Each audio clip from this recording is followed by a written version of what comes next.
नैमिषारण्य क्षेत्र के पावन हनुमानगढ़ी में हम आप सब लोग मंगलमयी भागवती कथा का श्रवण लाभ प्राप्त कर रहे हैं। ये हमारा परम सौभाग्य है, परम आनंद हो रहा है, परम उत्साह है। कल कथा के बाद हम थोड़ा नैमिषारण्य घूमने गए और देख करके कुछ अनुभूति करने का प्रयास कर रहे थे। तो यहाँ की गलियों में जाकर के, वृक्षों को देख करके, नदी का दर्शन करके और नैमिषारण्य संपूर्ण क्षेत्र को देख करके ऐसा लगता है कि यहाँ पर 17 पुराणों की कथा हुई थी और यहाँ इतनी कथाएं हुई हैं कि सबसे बड़ी कथा की भूमि ही नैमिषारण्य है। भले ही आज कथाओं के लिए, वक्ताओं के लिए प्रसिद्धि वृंदावन की ज्यादा है, अयोध्या की ज्यादा है, हरिद्वार ऋषिकेश में भी खूब कथाएं होती हैं, परंतु कथा की मूल भूमि यही है। तो ऐसा लगता है कि कथा सुन सुन करके जिस प्रकार व्यक्ति में विरक्ति आ जाती है, वैसे ही नैमिषारण्य धाम में विरक्ति आ गई है। यहाँ की गलियों को जब आप देखेंगे, यहाँ के चौराहों को जब आप देखोगे, सब बिल्कुल शांत हैं, सब बिल्कुल धीर गंभीर हैं। आप यहाँ के वृक्षों को देखेंगे तो बहुत समय तक उनको देख सकते हैं, ऐसा लगता है कि वो भी कोई तपस्वी तपस्या कर रहे हैं। कथा सुनने के बाद श्रोता की जो स्थिति हो जाती है, वो स्थिति यहाँ पूरे नगर की हो गई है। इससे ये पता चलता है कि यहां मानव कथा नहीं सुन रहा है, यहां मानव पुण्य नहीं कर रहा है, यहां पर सब कुछ ये धाम कर रहा है, ये तीर्थ कर रहा है। इसलिए इस धाम तीर्थ को ही प्रणाम कर लिया जाए तो उसकी कृपा से हमारे पास कुछ प्राप्त हो जाए, हमारे जीवन में थोड़ी ठहराव आ जाए। नहीं तो आज भारत के लगभग समस्त तीर्थ, सबका विकास तो होना चाहिए, पर विकास में विनाश भी हो जाता है। किस चीज का? उसकी पुरातन स्थिति का विनाश होता है, उसके मूल रूप का विनाश हो जाता है। पर नैमिषारण्य आज भी अपने मूल रूप में व्यवस्थित है, नैमिषारण्य आज भी अपने पुरातन स्थिति में व्यवस्थित। हां, थोड़ी बहुत तो व्यवस्थाएं बढ़िया होनी चाहिए, पर जो उसका पुरातन रूप है ये कभी ना जावे, और ये जाएगा भी नहीं, क्योंकि यहां की कथा ये धाम ही सुनता है, इसलिए विरक्ति को प्राप्त हो गया है ये धाम। तो ऐसा अद्भुत ये स्थान है। एक बार एक व्यक्ति को विरक्ति आ गई संसार में, और वो विरक्ति को प्राप्त होकर के इतना ज्यादा संसार मोह से दूर हो गया कि उसने पृथ्वी लोक का ही त्याग कर दिया। लोग घर छोड़ते हैं, पत्नी बच्चे परिवार छोड़ते हैं, कोई पृथ्वी ही छोड़ दे विरक्ति के कारण। विरक्ति के कारण पृथ्वी लोक का त्याग कर दिया। शिवलोक कौन सा है? कैलाश। विष्णुलोक वैसे तो वैकुंठ है, पर प्रारंभ हो जाता है मुक्तिनाथ से या बद्रीनाथ से। वो ऐसे लोकों में जाके रहने लगा और प्रार्थना करने लगा कि मेरी पृथ्वी छुड़वाइए, मुझे इसमें नहीं रहना। तो एक बार वो पृथ्वी लोक से निकल करके पितृलोक पहुंचा, और पितृलोक में जब पितरों का दर्शन उसने किया, उन पितरों में कई पितृ जो थे वो अपने पद से च्युत होकर के बड़ी यातनाएं भोग रहे थे। तो उसने जाकर के उन पितरों से कहा, आप लोग इतनी वेदना में हैं क्यों? तब उन्होंने कहा कि हम लोगों ने तो पुण्य इतना किया नहीं, उम्मीद थी कि हमारे वंश के बालक उस पुण्य को करेंगे, पर वे लोग भी केवल काम, क्रोध और व्यसनों में पड़ गए। वे लोग भी ना श्राद्ध करते हैं, ना तर्पण करते हैं, ना इन पावन दिवसों में, जैसे आज एक पावन दिवस है, इन दिवसों में तीर्थ यात्रा करके स्नान आदि करते हैं, कुछ भी नहीं करते। तो फिर हमको भी यातना भोगनी पड़ रही है। ये नहीं है कि हम ही यातना भोग रहे हैं, हमारे वंश के उन बालकों को भी यातना भोगनी पड़ेगी। हमें उचित समय पर याद करके हमारे पुण्यों को पूर्ण ना करने के लिए उनको भी भोगना पड़ेगा। तो हम लोग बड़ी यातना में हैं। तब उस व्यक्ति ने विचार किया कि मैं तो सब चीज छोड़ छाड़ करके बिल्कुल घूम रहा हूं विरक्त होकर के, मेरे भी पूर्वज यहीं पितृलोक में ही होंगे, वो भी दुखी हो रहे होंगे। तब उसने अपने पितरों को जब देखा तो उनको दुखी देख करके उसने कहा कि भगवान, मेरे वापस जाने से और पुण्य करने से आप निवृत्त हो जाओगे इस कष्ट से? बोले हाँ, बिल्कुल हो जाएंगे।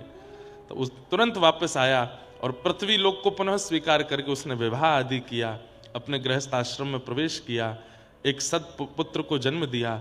स्वयं भी पितरों की मुक्ति के लिए और पुण्यों की प्राप्ति के लिए जो कर्म शास्त्रों में बताए वो किए, अपने बच्चों को भी सिखाया। मृत्यु के बाद उसने पितृलोक में जाकर के अपने पितरों को जब देखा तो वे वहां नहीं थे, वे वैकुंठ को प्राप्त हो गए थे। और उसने वही याचना अपने संतानों से भी की कि वे भी उचित समय पर मेरे लिए ये पुण्य कर्म करते रहे। तो इसलिए शास्त्रों में वर्णित जो पुण्य दिवस हैं और उन पुण्य दिवस पर करने वाले जो पुण्य कर्म हैं वो करने चाहिए। सौभाग्य से हम लोग आज यहां हैं। अगर आप लोगों को ज्यादा भीड़ भाड़ ना लगे, थोड़ा उचित लगे, वैसे तो आप कथा सुन रहे हो, आपका सब कुछ यहीं हो जाएगा, लेकिन फिर भी जाइएगा, गोमती जी में स्नान कीजिएगा, जा करके अपने पितरों का स्मरण कीजिएगा, अपने परिवारी जनों का स्मरण कीजिएगा, अपने जीवन का स्मरण करके और आगामी भविष्य का स्मरण करके प्रणाम करना कि सब मंगल में हो, आप कृपा करो। निश्चित है कि उसका कुछ लाभ, प्रभाव आपको अनुभव होगा। अच्छा, एक और बात है, बिना महत्व जाने भी अगर स्नान आदि करते हैं तो भी उसका लाभ नहीं होता। तो इसलिए महत्व तो आप समझ ही गए हैं, अब स्नान करेंगे तो उसका निश्चित लाभ होगा। पूर्व के किए हुए पापों को विनाश करते हुए स्नान करो और आगामी भविष्य में हम पाप ना करें, इस भाव से भी प्रणाम करो। तो ऐसी भावनाएं हैं। कई लोग मंदिर दर्शन करने जाते हैं, बहुत भीड़ होती है, तो वो ठाकुर जी को नहीं देख रहे होते, वो केवल अपनी संशय बता रहे होते हैं ठाकुर जी को। वो वाला काम करवा देना, माता जी बहुत बीमार रहती है उनको ठीक कर देना, बच्चे ऐसे नहीं मानते हैं उनको कर देना, और वहां गार्ड पकड़ के खींचते, चलो चलो चलो चलो, एक बात और रह गई है, बढ़िया सी कन्या से मेरा ब्याह करा देना। क्यों बताना है ठाकुर जी को? ठाकुर जी सब जानते हैं। भैया, बालक सबसे सुंदर अवस्था उसकी कौन सी होती है? जब तक वो अपनी इच्छा मां से नहीं कहता, मां जैसा करे उसमें स्वीकार, तब तक वो बालक सबसे सुंदर लगता है। छोटे से बालक को देखो, शुद्धोसी मुक्तोसी निरंजनोसी संसार मायाम परिवर्जितोसी, उस बालक में से कभी दुर्गंध भी नहीं आती। वो बालक इतना कोमल होता है, उसकी त्वचा का स्पर्श करो, उसके गालों का स्पर्श करो, उसकी बातें सुनो, उसके स्वभाव को देखो, उसकी निद्रा अवस्था देखो, उसकी ऊधम देखो, चलना फिरना देखो, सब आकर्षक होता है। क्यों? क्योंकि वो शुद्ध है, मुक्त है, निरंजन है, और सबसे बड़ी बात, अपनी इच्छाओं से परे है। वो अपनी मातृ इच्छा में रहता है, वो किसी के पराधीन है, अपने ऊपर अधीन नहीं होता। लेकिन वही बालक जब स्वयं इच्छा प्रकट करने लग जाता है, मुझे तो ये खाना है, मुझे तो ये पहनना है, मुझे तो वहां जाना है, मुझे तो उससे मिलना है, मुझे तो ऐसे रहना है, जैसे जैसे ये उसकी इच्छाएं प्रकट होती चली जाती हैं, बालक फिर कोमल रूप से निष्ठुर होता चला जाता। फिर उसके अंदर विकार आने शुरू हो जाते हैं, काम, क्रोध, लोभ, मोह, ईर्ष्या, द्वेष, अभिनिवेश, अहंता, ममता, चिंता, सब उसके अंदर आ जाती है। कब से? जब से वह स्वयं की इच्छा प्रकट करता है। भैया, छोटे बालक रहिए ठाकुर जी के लिए। आपको सब पता है मुझे क्या चाहिए, मेरे लिए क्या जरूरी है, मेरे लिए क्या उपयुक्त है, नाथ वो मुझे दीजिएगा। जिससे मेरा हित हो नाथ, वो कीजिएगा। गोस्वामी तुलसीदास जी महाराज की विनय पत्रिका में एक बहुत सुंदर पंक्ति है, ऐसो कोदार जग माही, ऐसो कोदार जग माही, ऐसो कोदार जग माही, ऐसो कोदार। भैया, ये हॉल है, नेक थोड़ा कम कर दो, बहुत गूंज रही है आवाज। कोदार जग माही, ऐसो कोदार जग माही। ठाकुर जी से ज्यादा उदार कौन होगा? बिन सेवा जो द्रवे दीन पर, बिन सेवा जो द्रवे दीन पर, राम सरिस को नाही, राम सरस को नाही, ऐसो कोदार जग माही, ऐसो कोदार। भैया, एक बालक के पास में बहुत सारे खिलौने होते हैं, पर वो उन्हीं खिलौनों को ज्यादा स्नेह देता है जो खिलौने उसको सुख देते हों। पर जो खिलौना उस बालक को सुख नहीं देता, जो खिलौना उस बालक को ज्यादा अच्छा नहीं लगता, वो बालक उस खिलौने को फेंक देता। हम सब वो खिलौने हैं। हमने कभी राघव जी को सुख नहीं दिया, हमने कभी उनको प्रसन्न करने का प्रयास नहीं किया, बल्कि जिन जिन व्यवहारों से उनको बुरा लगता है वो सब हम करते हैं। वो सब हम करते हैं जिससे राघव जी को बहुत बुरा लगता है, वो सब हमारे अंदर है। लेकिन फिर भी हम जीवित हैं, हम चल रहे हैं, फिर रहे हैं, खा रहे हैं, पी रहे हैं, सो रहे हैं, और ये सब तो एक सामान्य बात है। पर इन सब के बीच में नैमिषारण्य आ रहे हैं, कथा सुनने का अवसर मिल रहा है, वृंदावन जाने का अवसर मिल रहा है, बरसाना जाने का अवसर मिल रहा है, कीर्तन सुनने का अवसर मिल रहा है। इसका मतलब क्या है? हम उनके योग के खिलौने नहीं है, लेकिन फिर भी वो कितने उदार हैं, हम पर कृपा कर रहे हैं। हमने कुछ ऐसा नहीं किया जिससे उनको प्रसन्नता होती हो, लेकिन फिर भी वो हम पर अनुग्रह कर रहे हैं। कितने उदार हैं ठाकुर जी। परंतु उस उदारता में, उदारता का मतलब क्या होता है? वो सब जानते हैं, और सब जानकर के वो देते हैं जो हमारी उम्मीद से भी परे है, जो हमारे कर्म से भी प्राप्त नहीं होने वाला, पुण्यों से भी प्राप्त नहीं होने वाला, जो हमारे अधिकार में है ही नहीं, वह भी हमें जो दे दे उसको उदार कहते हैं। पर हम लोग ठाकुर जी की उदारता पे प्रश्न चिन्ह उठा देते हैं। कैसे? उन्हें जाकर के बता करके, हमें तो ये चाहिए, हमें तो ऐसा चाहिए, हमें तो वैसा चाहिए। ठाकुर जी कहते हैं हमको उदार कहते हैं सब लोग, लेकिन तुम चाहते हो कि तुम्हें यही मिले तो ठीक है, ये ले जाओ। और फिर पछताते हैं हम बाद में। जिस वस्तु को हमने ठाकुर जी से बड़ी याचनाएं मिन्नतें करके मांगा, याद रखिएगा, लिख लीजिएगा कहीं पर, अनेक व्रत अनुष्ठान करके, खूब भाग दौड़ करके, हाथों पर कपूर जला जला करके, नंगे पांव चल चल करके, पैरों में छाले कर करके हमने देवताओं से या भगवान से जिस किसी भी संसारी वस्तु की याचना की है, वो वस्तु मिल तो जाएगी, पर वो बहुत सुख नहीं दे पाएगी आपको, क्योंकि वो आपने अपनी इच्छा से प्राप्त की है। ठाकुर जी के भरोसे रहो, आप जो देना चाहो नाथ दे दो, हमें सब स्वीकार है। आप चाहो तो योग्य पत्नी दीजिए, आप चाहो तो योग्य पत्नी मत दीजिए। तुकाराम जी का नाम सुना है? बहुत ध्यान से सुनना। श्री तुकाराम जी महाराज, उनकी पत्नी जो थी वो अनुकूल नहीं थी, प्रतिकूल थी, बहुत चिल्लाती थी। अच्छा, उनका पूरा चरित्र पढ़ने में आता है कि उनकी पहले, उनके भी ऊपर भगवान की बड़ी कृपा। श्री तुकाराम जी महाराज की एक पत्नी और पुत्र अकाल पड़ने के कारण मृत्यु को प्राप्त हो गए थे। तब तुकाराम जी की एक और कन्या के साथ में फिर दूसरा विवाह हुआ, और जब दूसरा विवाह जिस कन्या से हुआ वो बड़ी तेज थी, वो उनको भजन करने में विक्षेप डालना, उसको सत्संग भजन सेवा इन सब में रुचि नहीं थी बिल्कुल भी। वो पूरे दिन लड़ती झगड़ती रहती थी तुकाराम जी से। तो तुकाराम जी अपने गांव के बाहर एक पहाड़ सा था, उसके ऊपर बैठ के भजन करते थे पूरे दिन, और शाम को जाते थे। गृहस्थाश्रम का त्याग नहीं किया, अपने भैया जो हमारे पूर्व जन्म के कर्मों से मिला है इस जन्म में वो तो भोगना ही है। ध्यान से सुनिएगा।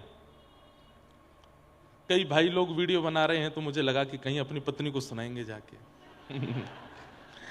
तो बेचारे घर बार छोड़ के नहीं चले गए, ऊपर एक पहाड़ के ऊपर बैठ करके भजन करते थे, शाम को घर आते थे, और शाम को जैसे ही घर आते पत्नी उनको इतना सुनाती, पूरे दिन बाहर रहते हो, कुछ करते धरते नहीं, घर कैसे चलेगा, ये कैसे चलेगा, आकर के हाथ जोड़ के प्रणाम करते, जय हो तुम्हारी बड़ी कृपा। क्यों?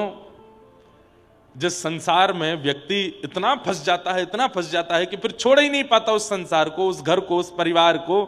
तुम्हारे आने के कारण मेरा घर छूट गया, तुम्हारे आने के कारण मेरा घर में मन नहीं लगता, मेरा संसार अपने आप छूट रहा है। तुम ऐसे ही गुस्सा किया करो रोज, तुम्हारे कारण मेरे चित्त में जो आसक्ति है संसार के प्रति वो निकलती। बोलते नहीं थे, मन ही मन सोचते थे, बोलेंगे तो पिटाई हो जाएगी, कुछ नहीं बोलते थे। तो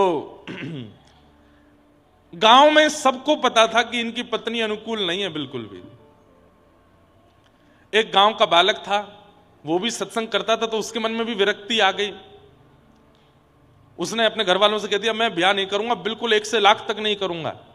घर वालों ने कहा करना तो पड़ेगा। तो फिर उसने कह दिया एक शर्त पे। बोले क्या? तुकाराम जी से बुलवा दो, अगर ये कह देंगे कि ब्याह कर लो तो मैं कर लूंगा। उसे लगा कि भाई दूध का जला छाछ भी फूंक फूंक के पीता है, तुकाराम जी खुद इतना सह रहे हैं, वो दूसरे को क्यों सहने के लिए डालेंगे? वो तो मना ही कर देंगे कि नहीं, इसका ब्याह मत करो। सब परिवार के लोग तुकाराम जी के पास उसको लेकर के गए। तुकाराम जी से जाके कहा, भैया देखिए ये हमारे घर का बालक है, सत्संग आदि करके इतनी विरक्ति आ गई, मना कर रहा है, मैं ब्याह नहीं करूंगा। हमने बहुत कहा तो बोला तुकाराम जी बोल देंगे तो कर लूंगा, आप बोल दीजिए। तुकाराम जी बोले जितना जल्दी हो सके कर दो, और हम तो कह रहे हैं आज ही कर दो। घर वाले तो नाचने लगे, बोले अब तू बेटा फंस गया। अब तो देख दिया, इन्होंने भी कह दिया। घर वाले तो वहां से चले गए व्यवस्था करने। वो एकांत में जब रह गया तो रोते रोते बोला, नाथ जब आप स्वयं इतना सह रहे हैं, आपका खुद का वैवाहिक जीवन इतना बड़ा जो है खतरनाक रूप ले चुका है, आपको मना करना चाहिए था। ये तो बहुत बड़ा अपराध किया आपने। जब आप जानते हैं कि ये सब कुछ होना निश्चित है मेरे साथ भी, तब आपने क्यों कह दिया मेरे घर वालों से कि ब्याह कर लो? कहीं मेरी पत्नी आपकी पत्नी की तरह आ गई तो? तुकाराम जी ने इतना सुंदर उत्तर दिया। तुकाराम जी बोले, देखो अनुकूल पत्नी आ गई तो कहने ही क्या, जैसे तुम चाहते हो वैसी पत्नी आ गई तो दोनों मिलकर भजन करना। और कहीं प्रतिकूल पत्नी आ गई तो एक गांव में दो तुकाराम हो जाएंगे, मैं भी हूं तू भी है। भाई मैं तुकाराम कैसे बना? आज छत्रपति शिवाजी महाराज तुकाराम जी का प्रवचन सुनने आते थे। सोचिए, अगर आसपास के क्षेत्र में छत्रपति शिवाजी होते थे तो उनको पता चल जाता कि तुकाराम जी यहीं हैं, तो जाते थे, जाकर के उनका कीर्तन सुनते, प्रवचन सुनते थे। बोले आज इतने हजारों की तादाद में लोग कथा सुनने आते हैं, और कहां तक कहें पंढरपुर में तुकाराम जी का नाम लेने मात्र से श्री पंडरीनाथ भगवान चलित जैसे हो जाते हैं। ये तुकाराम निर्माण किससे हुआ? जीवन में एक विपरीत पत्नी होने की वजह से। भैया देखो, ऐसा आवश्यक नहीं है कि हमारे जीवन में केवल अनुकूलता रहेगी तो ही सब कुछ अच्छा रहेगा ना। प्रतिकूलता बहुत कुछ सिखाती है, अनुकूलता सिखाती नहीं है। अनुकूलता आपको सुख देती है, लेकिन आपका निर्माण तो प्रतिकूल अवस्था ही करती है। इसलिए प्रतिकूलताओं का सम्मान किया कीजिए। प्रतिकूलताओं को आ जाएं जीवन में तो थोड़ा धैर्य धारण कीजिए। वो कुछ सिखाने के लिए आई है, आपको अच्छा मानव बनाने के लिए आई है। लेकिन हम चाहते हैं कि प्रतिकूलता जीवन में ना आवे, और उसी के लिए मंदिरों में मैं जाकर देखता हूं, हनुमान जी के आगे इतने नारियल बंधे होते हैं, इतने सारे कपड़े बंधे होते हैं, इतने सारे धागे बंधे होते हैं। उन सब के पीछे क्या है? व्यक्ति ने प्रतिकूलताओं से भागने के लिए ही तो वो सब चीज बांध रखी है। नहीं, ठाकुर जी बड़े उदार हैं। एक बार बस जाकर के कह दो, अब नाथ मेरी कोई इच्छा ही नहीं है, जीवन में जो आएगा सब आपका प्रसाद है, आप जैसे चाहो मेरे जीवन को अब आप संभालिए। उस दिन के बाद अगले ही क्षण से आप देखना कितना आनंद लगेगा आपको। अरे महाराज चलते चलते मोच भी आ जाएगी ना, तो वाह राम जी अच्छा मोच दे रहे हो, शायद इस मोच से कुछ भला करना होगा इसलिए दे रहे हो। हर स्थिति आपको अच्छी लगने लगेगी, आनंद लगने लगेगी। भक्ति के पथ पर चलने वाले व्यक्ति को इस भाव का तो स्वीकारीकरण करना चाहिए। जीवन में जैसी जो स्थिति आ जाए सब ठाकुर जी की कृपा है। तो चार थे स्वविज्ञ स्वराट, वो अविज्ञ हैं, अनविज्ञ नहीं है, सब जानते हैं। आप बताइए मत जाकर के उनको सब पता है। आप तो बस जाके प्रणाम करो, नाथ सब जानते हैं आप। और ये भी मत कहो सब जानते हैं आप, बल्कि ठाकुर जी को प्रणाम करके यूं कहो, ठाकुर जी संसार में मुझसे ज्यादा सुखी कोई नहीं है, मैं बहुत प्रसन्न हूं। ठाकुर जी तुरंत समझ जाएंगे अबई गिरता हुआ आया है, चोट लगी है, इतना सब कुछ सह करके आया, लेकिन मेरे आगे आके क्या कह रहा है, मैं बहुत प्रसन्न हूं। तो ठाकुर जी के अंदर और दया आ जाती है आपके लिए। ठाकुर जी फिर बिगड़ी हुई स्थितियों को संभाल देते हैं। बोले देखो इतना दुखी है फिर भी कह रहा है कि मैं बहुत प्रसन्न हूं। ये प्रेम का स्वभाव है कि प्रेमी के सामने जाकर के उसका प्रेमी, जैसे मां वो बुखार में थी, लेकिन पता चला कि बेटा लखनऊ गया है, कोई बहुत बड़े कार्य को संपादित करने गया है, तो घर में सबको बोल देती उसको मत बताना मैं बुखार में हूं, उसको मत बताना मुझे ये पीड़ा है, उसको नहीं बताना, वो बेचारा वहां गया चिंता करेगा। मां बोल भी नहीं पा रही, लेकिन देखती है बेटे का फोन आया तो उठा, हाँ मैं ठीक हूं, हाँ बहुत बढ़िया, सब अच्छा आनंद में, ये खाया ये पिया ये सब किया। क्यों? क्योंकि उसका प्रेम ऐसा है, वो बताना नहीं चाहती अपने पुत्र को कि मैं कष्ट में हूं, मैं पीड़ा में हूं। वो चिंता करेगा। हमको ये बात कभी ठाकुर जी के लिए क्यों नहीं लगती कि हम अपना कष्ट बताएंगे तो उनको चिंता हो जाएगी? क्यों बता रहे हैं? नहीं बताना। नाथ हम बहुत प्रसन्न हैं, खूब आनंद में। अरे हम तो कहते हैं ठाकुर जी के आगे जाके 2-4 बार उछल लिया करो, थोड़ा नाच के दिखाया करो, देखो मुझसे ज्यादा प्रसन्न कोई नहीं है, मैं बहुत खुश हूं नाथ। ठाकुर जी आनंदित हो जाते हैं, ठाकुर जी के नेत्र सजल हो जाते हैं, देखो कितने कष्ट में हैं लेकिन नाच रहा है मेरे आगे। सूरदास जी नेत्र नहीं है, लेकिन हर दिन हंसते हुए जाते हैं और ठाकुर जी के आगे जाकर के बड़े नाच करके, नाथ मुझसे ज्यादा सुखी कोई नहीं संसार में, मुझसे ज्यादा प्रसन्न कोई नहीं संसार में। तो ठाकुर जी स्वयं तो कभी कभी नहीं बोलते थे, पर किसी के द्वारा अपने मन की बात ठाकुर जी सूरदास जी से बुलवाते, उत्तर देखूं क्या बोलेगा। तो किसी ने जाके बोल दिया, सूरदास जी तुम्हारे नेत्र नहीं, भगवान ने तुमको नेत्र नहीं दिए, फिर भी तुम ठाकुर जी के आगे आकर के कहते हो तुम बहुत प्रसन्न हो। अरे भैया कैसी बात कर रहे हो तुम, ठाकुर जी ने मुझे नेत्र ना देकर के बहुत बड़ी कृपा की है। बोले क्यों? बोले भैया अगर सामने गड्ढा आ जाए तो नेत्र वाले की जिम्मेवारी बन जाती कि गड्ढा देख के संभल के चले, पर मेरे तो नेत्र ही नहीं है, क्योंकि मेरी जिम्मेवारी मुझ पे नहीं ठाकुर जी ने ले रखी है कि तो मैं बचाऊंगा। आप अगर कोई अपराध करते हैं तो आप पर ठाकुर जी उंगली उठा सकते हैं, तेरे पास हाथ थे, पैर थे, आंख थी, बुद्धि थी, सब कुछ था, फिर भी तूने अपराध किया। अरे भाई कोई अपराध करने वाला व्यक्ति कहते मुझ पर तो ये था ही नहीं, मेरे पास तो ये सामग्री नहीं थी इसलिए मुझसे हो गया, तब ठाकुर जी मान लेते हाँ भाई तेरे पास तो था ही नहीं, तुझसे हो गया तो उसमें क्या कहें। उसकी जिम्मेवारी तो ठाकुर जी धारण करते हैं। तो वो अविज्ञ हैं, अनविज्ञ नहीं हैं। तेने ब्रह्म हृदय आदि कवये, आदि कवि ब्रह्मा आदियों को भी जो ज्ञान प्रदान करते हैं। मुह्यन्ति यत्सूरयः, बड़े बड़े देवताओं को भी जो अपनी वाणी पर, अपनी लीला पर, अपने रूप पर, कभी मोहिनी बन करके, कभी गिरिराज धारण करके, कभी रावण वध करके, जो अपनी लीला आदि पर भी बड़े बड़े देवताओं को, बड़े बड़े सूरों को भी जो मोहित कर लेते हैं। तेजो वारि मृदाम यथा विनिमयो, पृथ्वी जल अग्नि वायु आकाश जिनके अधीन है, यत्र शर्गुम मृषा, जिनकी कृपा से ये मायावी संसार हमें बड़ा वास्तविक लगने लगता है। धामना स्वेन सदा निरस्त कुहकम सत्यम परम धीमहि, ऐसे परम सत्य परमात्मा को हम बारंबार प्रणाम करते हैं, बारंबार वंदन करते हैं, जिनसे इस पूरे संसार की रचना, जिनके कृपा से इस संसार में हम सबकी गतिविधि आदि सब निश्चित होती है, उन परमात्मा को हम बारंबार वंदन करते हैं। धर्म प्रोजित कैतवोत्र परमो निर्मत्सराणां सतां, वैद्यं वास्तवमत्र वस्तु शिवदं तापत्रयोन्मूलनम्। श्रीमद्भागवते महामुनिकृते किंबा परैरीश्वर, सद्यो हृद्यवरुध्यते त्रिकृतभिः शुश्रूषुभिस्तत्क्षणात्। बहुत ध्यान से सुनिएगा, आप लोग श्रोता तो बढ़िया हो, ध्यान से सुनते हो, अच्छे हो। या फिर ऐसा कह लो कि यहां इस सभागृह का स्वरूप ऐसा है कि हमें सब दिख रहे हैं, नहीं तो हम जिन पंडालों में करते हैं हमें दिखता ही नहीं है कोई भी, एक आध दो लोगों के अलावा दिखते नहीं, पर आप लोगों के मुखमंडल इतने प्रसन्न चित्त और इतने आनंद में हैं, अच्छा आनंद लग रहा है। और वातावरण भी इतना बढ़िया है नैमिषारण्य का। और जगह तो गर्मियां आ गई, यहाँ अभी भी सर्दी है, यहाँ अभी भी ठंडी ठंडी सौंधी हवा चल रही है, शांति है, चारों तरफ से कोई ज्यादा शोरगुल हल्ला कुछ भी नहीं है। तो ये ऐसा वातावरण, मतलब कथा के लिए जैसा वातावरण होना चाहिए वैसा यहाँ है।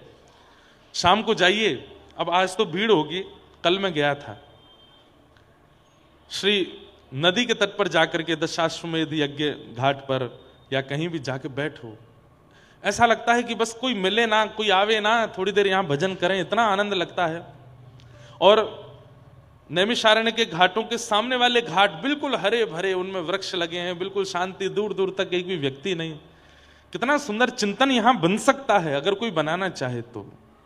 मुझे तो बहुत आनंद आ रहा है यहाँ पे, बहुत अच्छा लगा आकर के। अभी 2 दिन तो भीड़ है आज और कल, फिर भी एकांत मिल ही जाएगा, कहीं ढूंढ के बैठ जाओ।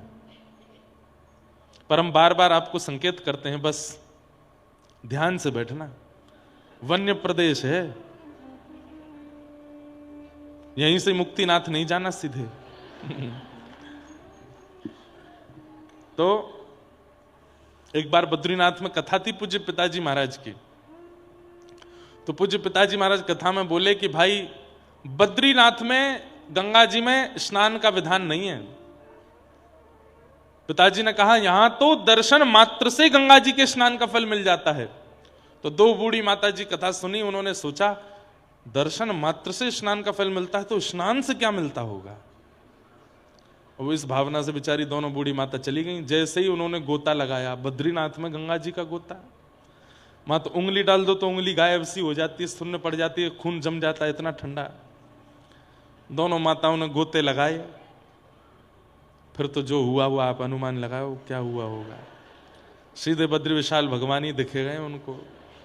उनके बेचारे परिवार के लोग रोते बिलखते आए, महाराज जी अच्छा अभी हंसने वाली बात तो नहीं है खैर, लेकिन आप हंस रहे हो मैं भी हंस रहा हूं। उनका शरीर भी नहीं मिला। वहां तो गंगा जी को ठहरती हैं, वहां तो गंगा जी का, अगर आप बद्रीनाथ में रात में सुनेंगे तो 1-2 बजे आप किलोमीटरों दूर होटल में भी रुके होंगे तो गंगा जी की आवाज आती है। इतनी तीव्र गति से, वेग से गंगा जी बहती हैं। तो इसलिए कथाओं में, तीर्थों में कई बार व्यासों को बड़ी सावधानी से बातें बोलनी पड़ती हैं, ताकि श्रोता कहीं जाके आधी बात सुन करके कुछ ना कर ले। इसलिए वन्य प्रदेश है, थोड़ा ध्यान से जाना, एकांत में जाओ भी तो। धर्म प्रवजित कई तवोत्र परमो निर्मत सराणाम, बहुत ध्यान से सुनना। विषय, अधिकारी, संबंध और प्रयोजन, ये 4 बातें इस भाव में बताई गई हैं। श्रीमद् भागवत का विषय क्या है? धर्म प्रवजित कई तवोत्र परमो, हमारे चित्त में परम धर्म का बीजारोपण करना, यह भागवत का विषय है। ठाकुर जी की प्राप्ति होना, वैकुंठ की प्राप्ति होना, जीवन में बहुत कुछ प्राप्त होना, वो बहुत बाद का विषय है। पर प्रारंभिक विषय यह है हमारे जीवन में परम धर्म का प्रादुर्भाव होना। परम धर्म किसको कहते हैं? परम धर्म किसको कहते हैं? जहां व्यक्ति देह से उठकर के देह के अंदर विराजमान आत्मा की चिंता करने लग जाए और उसके निवारण का साधन करने लगे, उसको परम धर्म कहते हैं। अभी आपको देह की चिंता है, इसलिए आप देह से क्रियाएं करते हैं। परिक्रमा करना यह दैहिक कर्म है, कंठी माला गले में पहनना यह भी दैहिक कर्म है, तिलक स्वरूप धारण करना यह भी एक देह के निवारण की क्रिया है, दंडवत प्रणाम करना या दंडवती परिक्रमा करना ये सब देह की क्रियाएं हैं। आप इनसे देह को पवित्र करने का प्रयास करते हैं। पर जब देह शांत हो जाए और आत्मा गतिशील बनाने की क्रिया हम करने लगे, आत्मा की निवृत्ति की क्रिया हम करने लगे, उसको परम धर्म कहते हैं। अब जैसे कथा सुनना, यह दैहिक कर्म नहीं है। आप देह से बैठे हो कथा में, लेकिन जो भी वक्ता सुना रहा है उसको अनुशीलन उसका कौन कर रहा है? आत्मा कर रही है। यह परम धर्म है। एकांत में जाकर के आप मानसी चिंतन कर रहे हो, एकांत में बैठ करके नेत्र बंद करके अपने चित्त में विराजमान निकुंज में श्री ठाकुर जी के मधुर रस का चिंतन कर रहे हो, यह दैहिक कर्म नहीं है, यह मानसिक कर्म है। तो मानसिक कर्म जहां आत्मा की निवृत्ति की क्रियाएं की जाती है उसको परम धर्म कहा जाता है। क्या कहते हैं? परम धर्म। परम धर्म। तो श्रीमद् भागवत का आश्रय लेने वाला व्यक्ति धीरे धीरे धीरे धीरे परम धर्म का मार्गी हो जाता है। वो ज्यादातर एकांत में रहना शुरू कर देता है, वो ज्यादातर अपनी आत्मा को समझाना प्रारंभ कर देता है, वो ज्यादातर शारीरिक क्रियाएं ना करके आत्मा को गतिशील भगवत प्राप्ति में कराने की कामनाएं करने लगता है। उसको परम धर्म कहते हैं। श्रीमद् भागवत के प्रथम स्कंद में ही परम धर्म की एक सुंदर विवेचना की गई है। क्या? सवै पुंसां परो धर्मो यतो भक्ति अदुक्षजे अहैतुक्य प्रतिहता ययात्मा संप्रसेदति। बहुत ध्यान से सुनना। सबई पुंसाम परो धर्मो, सभी प्राणी मात्र का परम धर्म क्या है? यतो भक्तिर अदोक्षजे, अदोक्षज भगवान श्री कृष्ण की प्रेम लक्षणा भक्ति करना। प्रेम लक्षणा भक्ति किसको कहते हैं? जो मीराबाई करती हैं। प्रेम लक्षणा भक्ति किसको कहते हैं? जो सूरदास करते हैं। प्रेम लक्षणा भक्ति किसको कहते हैं? जो महादेव करते हैं, ठाकुर जी की। प्रेम लक्षणा भक्ति किसको कहते हैं? यथा ब्रज गोपिका नाम, जो ब्रज की गोपियां करती हैं। प्रेम लक्षणा भक्ति किसको कहते हैं? जो करमेती बाई, सक्कू बाई, जनाबाई करती हैं ठाकुर जी के लिए। समझ में आई बात? भगवान को भगवान मान करके आराधन करना यह धर्म है, पर भगवान को कोई अपना संबंधी मान करके उनकी आराधना करना यह परम धर्म है।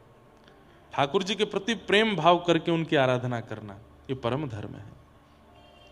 हमारे व्रज के एक महात्मा थे, बहुत ध्यान से सुनना सब लोग, इधर देखो, इधर देखो, बहुत ऊंची बात बताने जा रहे हैं। हमारे ब्रज के एक महात्मा थे, कुछ ब्रजवासियों ने जाकर के उन महात्मा जी को प्रणाम किया। महात्मा जी बोले, कहो भैया कैसे आए? बोले, बाबा तुम तो एक बड़ी गूढ़ बात करनी है। ब्रजभाषा समझेंगे आप लोग? तो बाबा तुम तो एक बड़ी गूढ़ बात करनी है। बाबा बोले, बताओ भैया कहाँ गूढ़ बात है? बोले, यूं बताओ, जे प्रेम लक्षणा भक्ति कैसे प्राप्त होएगी, या के बारे में हमें बताओ।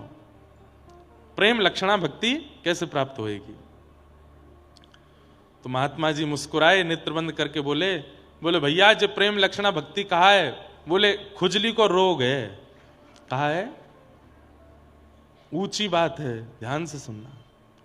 कई बार संत जन, महात्मा जन क्या बोल जाते हैं, हम उनकी बात की गंभीरता को पहचान नहीं पाते। बोले, भैया जो प्रेम लक्षणा भक्ति जो है कहा है, जो खुजली को रोग है। तो सब ब्रजवासी जन बोलने लगे, बोले बाबा हम तुमसे बात पूछ भी आए हैं कछु, आप हमसे मजाक कर रहे हो। बाबा बोले, मैं मजाक ना कर रहा हूं, मैं बहुत धैर्य चित्त से बोल रहा हूं और ये वास्तविकता में बोल रहा हूं। जो प्रेम लक्षणा भक्ति का है, बोले खुजली को रोग है। बोले ऐसे कैसे? बोले भैया ये खुजली को रोग कैसे होवे? बोले जाकू है जाए, वाकू पूरे दिन खुजावे में ही सुख मिले, पूरे दिन खुजा तो ही रहेगो। प्रेम लक्षणा भक्ति को मतलब कहा है? बोले पूरे दिन केवल और केवल और कुछ भाएगा ही नहीं। कृष्ण मन, कृष्ण धन, कृष्ण ही हमारो तन, आठों याम ऊधों में कृष्ण ही सो काम है। यादो हने बहनने मथनो पलेप, प्रेंखें खनार भरुदितो क्षणमार जनादहु। पूरे दिन गोपियां केवल कृष्ण को ही याद करती रहती हैं, उन पर कोई काम नहीं है। उठते बैठते, चलते फिरते, सोते खाते पीते, हर स्थिति में केवल कृष्ण है, कृष्ण है, कृष्ण है। दूसरी बात, ये खुजली को रोग कैसो है? बोले भैया जाको खुजली को रोग है जाना, बात दूरी बनाए के रखी हो। क्यों? अगर छुप गए तो तुमको भी है जाएगा। प्रेम लक्षणा भक्ति कैसी है? ये प्रवचन से नहीं आएगी, ये सुनावे से नहीं आवेगी, ये सुनवे से नहीं आवेगी। तो बोले जाकू प्रेम लक्षण रोग लगो हो, वाक्य संस्पर्श से आवेगी, वाक्य संपर्क से आवेगी। ये इतनी आसान नहीं है। सोचो महापुरुष क्या शब्द बोलते हैं और कैसे उसका संकेत कर देते हैं। अब कितने बड़े प्रश्न को, कितने गंभीर प्रश्न को कितनी आसानी से समझा दिया। जाकू प्रेम रोग लगो होगो, ठाकुर जी की प्रेम लक्षणा भक्ति लगी होगी, वाक्य संपर्क में जावे से प्रेम आवेगो। तो फिर ब्रजवासी, उनके तो नेत्र सजल हो गए, अरे बाबा आपने कैसी अच्छी बात कही। तब दूसरा ब्रजवासी बोलो, लेकिन बाबा कृष्ण प्रेम कोई महापुरुष को लगो है, ये हमको कैसे पता चले? इस भयावह कलयुग में जहां पाखंड का इतना पारावार हो चुका है, लोग बाग केवल अपने प्रचार के लिए प्रेम लक्षणा भक्ति का दिखावा कर देते हैं। हम कैसे पहचाने कि प्रेम लक्षणा भक्ति कोई में है कि नहीं?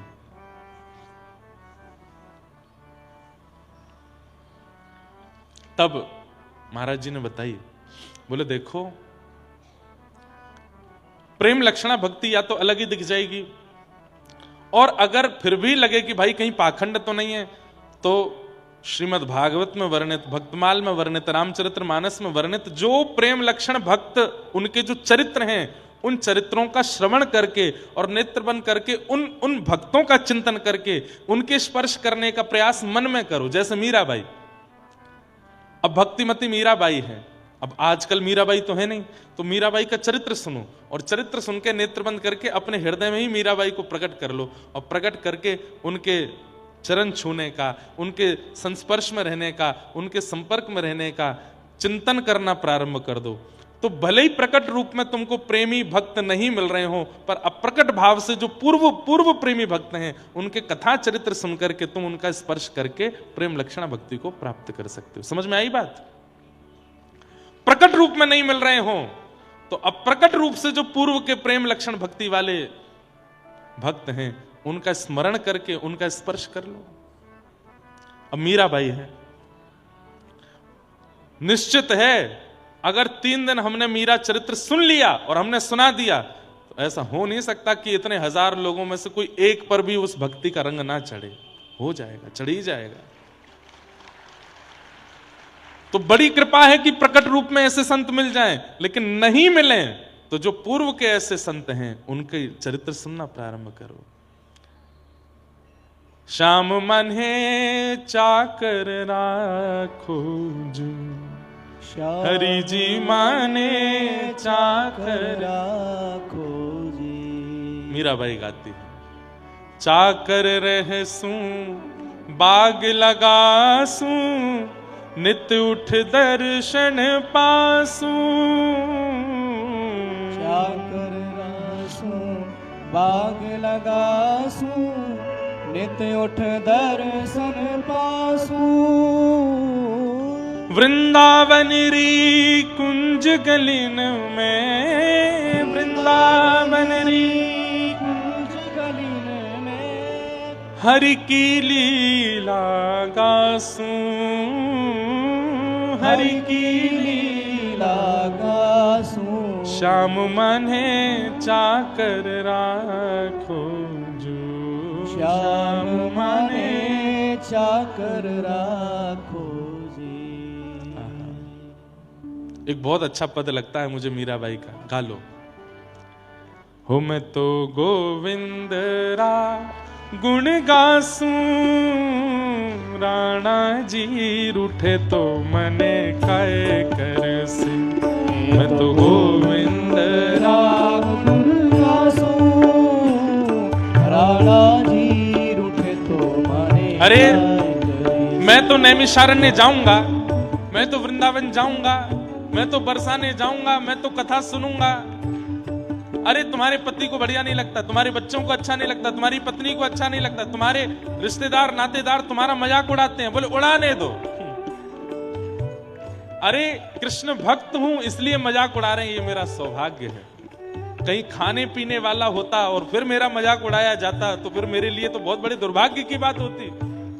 अरे कोई पी करके नालियों में पड़ा रहता है, उसका मजाक बने ये उसके लिए दुर्भाग्य है। हम तो कृष्ण रस पी करके वृंदावन में पड़े रहते हैं, फिर भी हमारा मजाक बने तो ये हमारे लिए सौभाग्य है।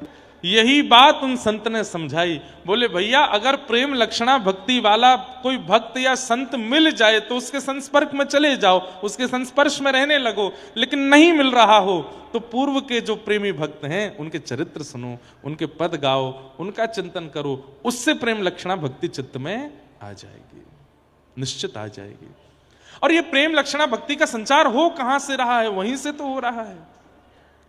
सूरदास जी के चरित्र गाओ, मीराबाई के पद गाओ, तुलसीदास जी के पद गाओ, इन्हीं की कृपा से ही प्रेम आने लग जाएगा चित्त में, और ढूंढने की आवश्यकता नहीं है। तो यही परम धर्म है। ठाकुर जी के प्रति श्रद्धा होना धर्म है, ठाकुर जी के प्रति विश्वास होना धर्म है, ठाकुर जी के प्रति आस्था होना धर्म है, ठाकुर जी के प्रति समर्पण होना धर्म है, पर ठाकुर जी के प्रति प्रेम होना यह परम धर्म है। प्रेम, और प्रेम कहते किसको है? सब जानते हैं प्रेम किसको कहते हैं। 24 घंटा में से 1.5 घंटा आप ठाकुर जी के लिए निकालते हो, वो धर्म है। पर 24 घंटा में से 1.5 घंटा केवल संसार को देते हो, बाकी सब ठाकुर जी को देते हो, ये प्रेम है। कई लोग कहते हैं महाराज जी संतों के चेहरे पे इतना नूर क्यों होता है? ये संत जन कौन सी क्रीम लगाते हैं अपने मुंह पे? ये संत जन, वैष्णव जन और भगवत प्रेम कराने वाले सब भक्त जन, इनके मुखमंडल में इतना आकर्षण क्यों होता है? हम आकर्षित क्यों होते चले जाते हैं? देखो एक बात सुनिए, किसी के मुखमंडल को देख करके अगर उसका चिंतन बन रहा है तो वो भक्त नहीं है, पर किसी के रूप मुखमंडल को देख करके ठाकुर जी का चिंतन बन रहा है तो समझो वो भक्त है। आपके चित्त में हमारे पूज्य श्री मलुक पीठ वाले महाराज जी को आप देखो, उनका रूप देख करके जब आप उनसे दूर चले जाओगे तो राम जी की याद आएगी, राघव जी की याद आएगी, गौ माता की याद आएगी। हमारे गोरीलाल कुंज वाले महाराज जी को देखो, उनको देख करके श्री कुंज बिहारी लाल स्मृति में आते हैं। हमारे पूज्य प्रेमानंद जी महाराज को देखो, उनको देख के राधा वल्लभ जी की याद आती है, वृंदावन का स्मरण होता है, रज का स्मरण होता है, यमुना जी का स्मरण होता है। हमारे वृंदावन के अनेक ऐसे संत महापुरुष हैं, उनको देख करके ठाकुर जी की याद आती है, वो भक्त हैं। मीराबाई बहुत सुंदर थी, पर मीराबाई के चरित्र में आता है कि इतने हजारों लोग मीराबाई को देखने के लिए आते थे। जब मीराबाई का ब्याह हो गया तो मीराबाई के महल, जिस महल में वो रहती थी, उस महल के नीचे संतों की भीड़ लगी रहती थी। मेवाड़ में कभी संत जन आते ही नहीं थे, लेकिन मीराबाई के आने के बाद इतने संतों की भीड़ लग गई, तो भोजराज जिनसे विवाह हुआ,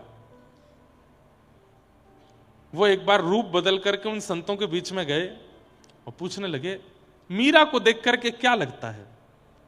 बहुत सुंदर है, चांद जैसा मुखड़ा है, इतनी आकर्षक लगती है, इसके नेत्र मृग जैसे हैं, इसकी नासिका ऐसी है, इसके घुंघराले केश हैं, इसके कान ऐसे हैं। मतलब रूप का वर्णन करने लगे तो पास पास बैठे हुए संत जन कह रहे, राम राम राम राम, छी छी छी, अरे क्या बोलते हो भाई, क्या बोल रहे हो? तो बोले, मीराबाई, वही तो कह रहा हूं, हम उसके नेत्री तो देखने आते हैं, उसकी अलकावली तो देखने आते हैं, उसकी नाकी तो देखने आते हैं, उसके रूप का गौरवर्णी तो देखने आते हैं।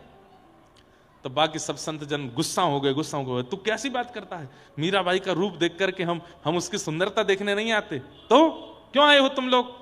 बोले, अरे बद्रीनाथ जाकर के, रामेश्वरम जाकर के, जगन्नाथपुरी जाकर के, द्वारिकापुरी जाकर के, तीर्थों में नंगे पैर भ्रमण करके भी कृष्ण इतने प्रिय नहीं लगते जितने मीराबाई के रूप को देख के लगने लगते हैं।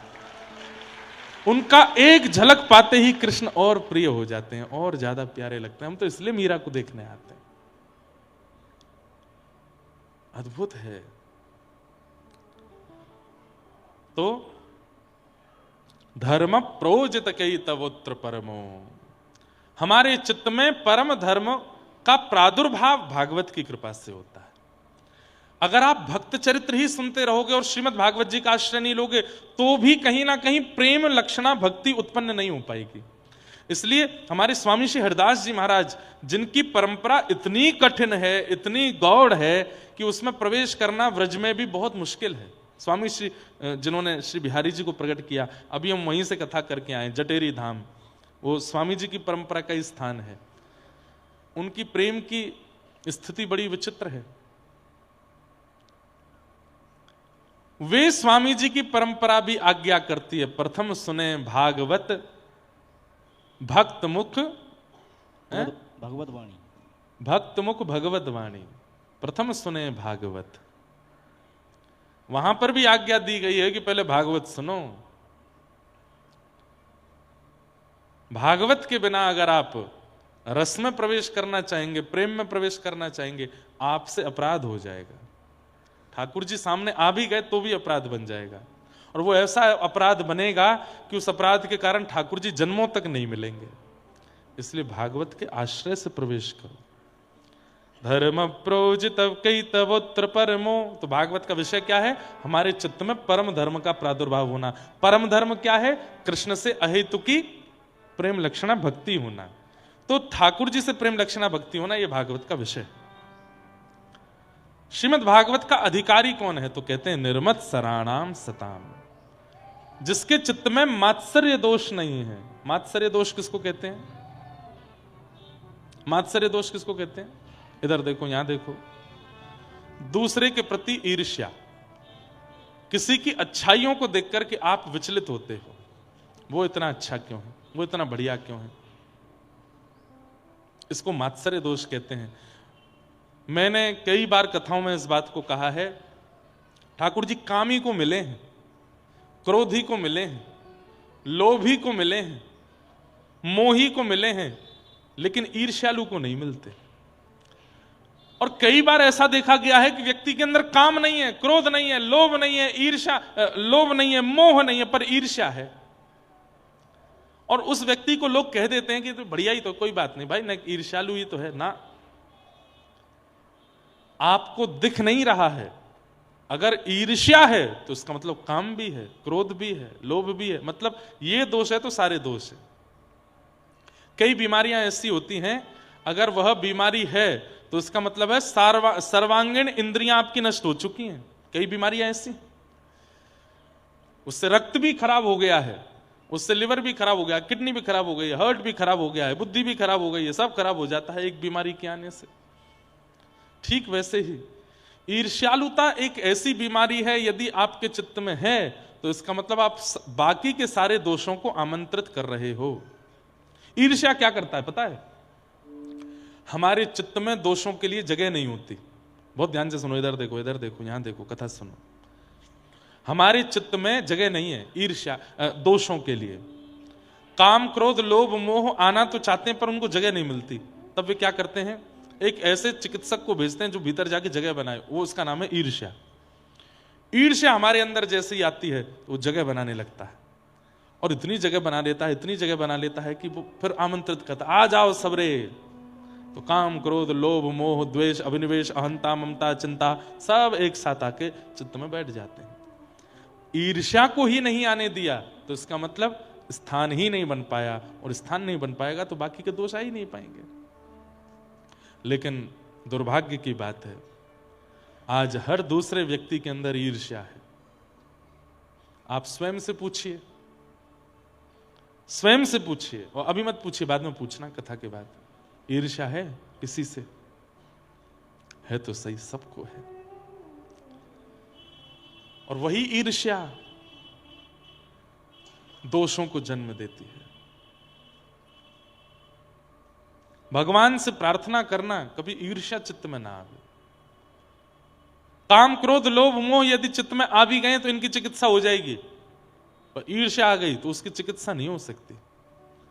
वो तो फिर आपका नाश करवा के ही जाएगी। और सबसे बड़ी बात है, ईर्ष्यालु व्यक्ति को ठाकुर जी की प्राप्ति नहीं होती। तो ऐसे ऐसे स्वभाव को हम लाएं क्यों जो भगवत मिलन में बाधा बने?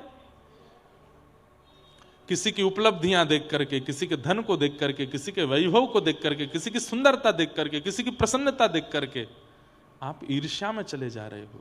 ये बहुत बड़ा दोष है, इससे बचने का प्रयास करो।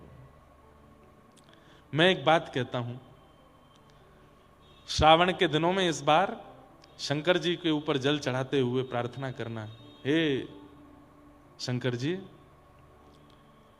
हरि जी मोहे संत हृदय कर दीजो, हरि जी मोहे संत हृदय कर दीजो। हे नाथ, मुझे आप सरल बना दो, मेरे अंदर दया का संचार कर दीजिए, मेरे अंदर करुणा ले आइए नाथ, मेरे अंदर से ईर्ष्या को दूर कर दीजिए। हम ठाकुर जी से ये सब तो कभी मांगते नहीं, दुनिया भर के संसार मांगते रहते हैं। ठाकुर जी से मांगना है तो ये मांगो, ये हनुमान जी महाराज जैसे आप हो ना वैसे हमको बना दो। हे भोलेनाथ, जैसे भोले आप हो वैसे हमको बना दो। अरे ठाकुर जी से याचना करो, हमको भोंदू बना दो, भोंदू, बिल्कुल भोंदू बना दो, सीधा बना दो हमको। हम बहुत बहुत चतुर हो गए नाथ, हमारे अंदर बहुत विकार हो गए, हमको सीधा कर दीजिए। ये क्यों नहीं मांगते हम ठाकुर जी से? बंधुओं, ज्ञानियों को ठाकुर जी मिलते हैं, विरक्तों को ठाकुर जी मिलते हैं, भक्तों को ठाकुर जी मिलते हैं, पर एक बात यह भी लिख लो, भोंदू को ठाकुर जी मिलते हैं। आपने उससे जाके कह दिया, बोले सूरज नहीं है, बोले तो ऊपर एक लालटेन लटका रखी है, तो मान जाए अच्छा लालटेन नहीं होगी। इतना भोंदू हो सकता है कोई? पर इतने भोंदू हो गए ना जिस दिन, उस दिन ठाकुर जी मिल जाएंगे। वाह, इतने सीधे हो भाई। अच्छा, कई परिवार के लोग मेरे को आकर के इस बात पर टोकते हैं, महाराज जी आप कथा में कहते हो कि भोंदू बन जाओ, सीधे बन जाओ, सरल बन जाओ। आपको पता है कितना चालाक संसार है? हमारे बच्चे अगर स्मार्टनेस नहीं लाएंगे, हमारे बच्चे थोड़े क्लेवर नहीं होंगे, हमारे बच्चे थोड़े से अपने आप को इंप्रूव नहीं करेंगे, तो ये संसार उनके साथ खेलेगा, ये संसार उनको पागल बना देगा, संसार उनके साथ में दुर्व्यवहार करेगा। अरे जब व्यक्ति सरल चित्त हो जाता है ना, जब व्यक्ति सीधा हो जाता है, जब व्यक्ति भोंदू हो जाता है, बिल्कुल सीधा हो जाता है और संसार उससे खेल भी जाता है ना, तो फिर ठाकुर जी उसके साथ खेल कर जाते हैं। और ठाकुर जी जब खेल करते हैं तो फिर सारे खेल छोटे पड़ जाएंगे। घर में 2 बालक हैं, एक बड़ा है एक छोटा है। मां को बाजार जाना है, बताओ कौन से बालक को संग लेके जाती है? क्यों? क्योंकि छोटा सीधा है। सीधा मतलब अब टेढ़ा भी हो तो भी छोटे को ही लेके जाती। क्यों? क्योंकि छोटा ज्यादा अभी जानता नहीं कुछ, भोला है, ज्यादा इतना। बड़े और छोटे में अंतर किससे? कद से नहीं पता चलता बड़ा छोटा। बड़े छोटे का मतलब होता बड़ा कौन? जो विवेकी है, जो संभालना जानता है, जो चलना जानता है, जो रक्षा करना जानता है, जो व्यवस्थाएं करना जानता है, उसको मां छोड़ जाती है। लेकिन जो स्वयं से हिल के पानी भी नहीं पी पाता, उसको संग लेके जाती है बाजार। वो वाले बालक बनो, हमसे तो कुछ होता ही नहीं। तो ठाकुर जी फिर गोद में ही लिए डोलेंगे, बोले अरे भैया या तो कछुना है पाए को, बोलो है सीधो है, आपसे कोई खेल ना जाए, इसकी पूरी जिम्मेवारी ठाकुर जी रखेंगे। और सुनिए, सीधों के साथ खेल हो भी जाता है, होता है, तो वो चिंतित नहीं होते। ठाकुर जी फिर उनके खिलाफ खेल खेलते हैं, उनके लिए खेल खेलते हैं।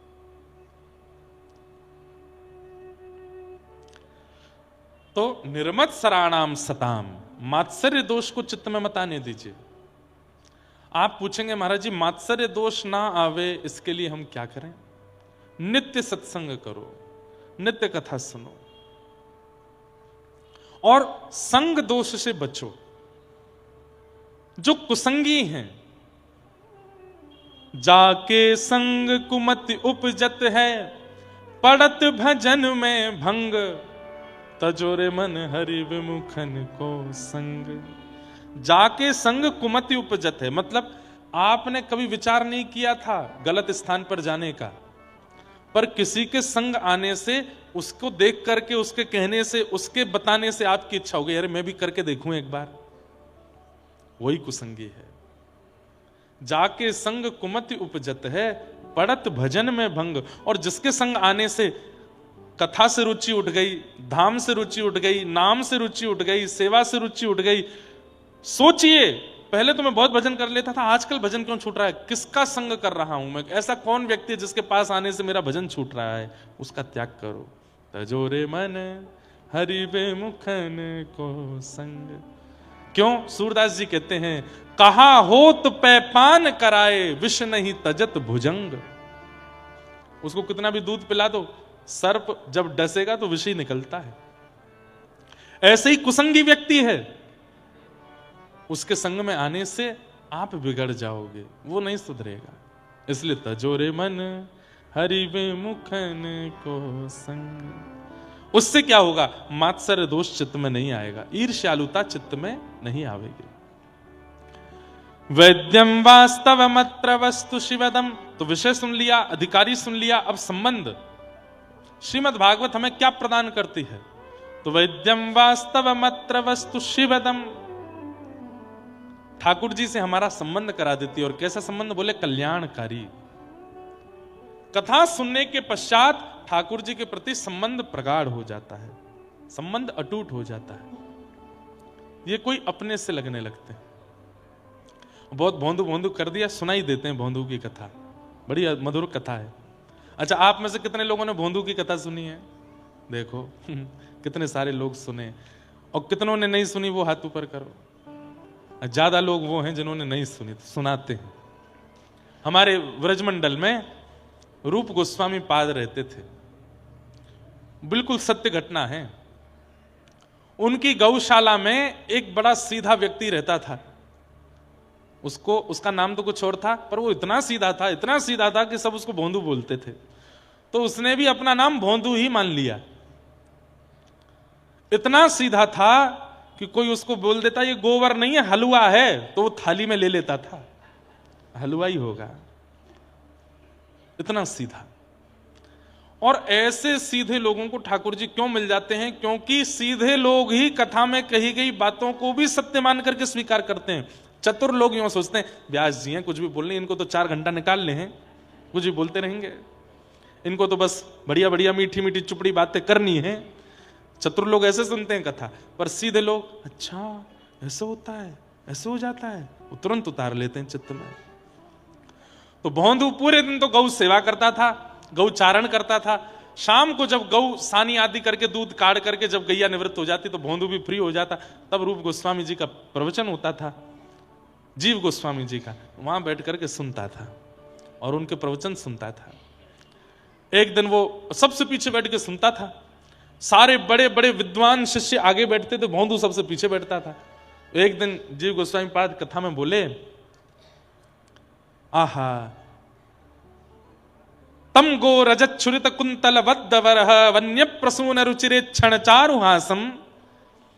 ठाकुर जी सिर पर सुंदर स्वाफी बांध करके, सुंदर सुंदर तिलक छापे लगा करके, ऊंची काछनी पहन करके, अपनी वंशी को कमर में बांध करके, हाथों में बछड़ा बछियाओं के रस्सा लेकर के ठाकुर जी गौ चारण के लिए जा रहे हैं। आगे गाय, पाछे गाय, इत गाय, उत गाय, गोविंद को गायन में बसवो ही बावे। यहां से होए होए करते हुए सब ग्वाल वाल चिल्लाते हुए चल रहे हैं, गैया चरा रहे हैं, गैयाओं की चरणरज उड़ करके ठाकुर जी के मुखमंडल पे लग रही है, सब चर्चा करते हुए चल रहे थे। और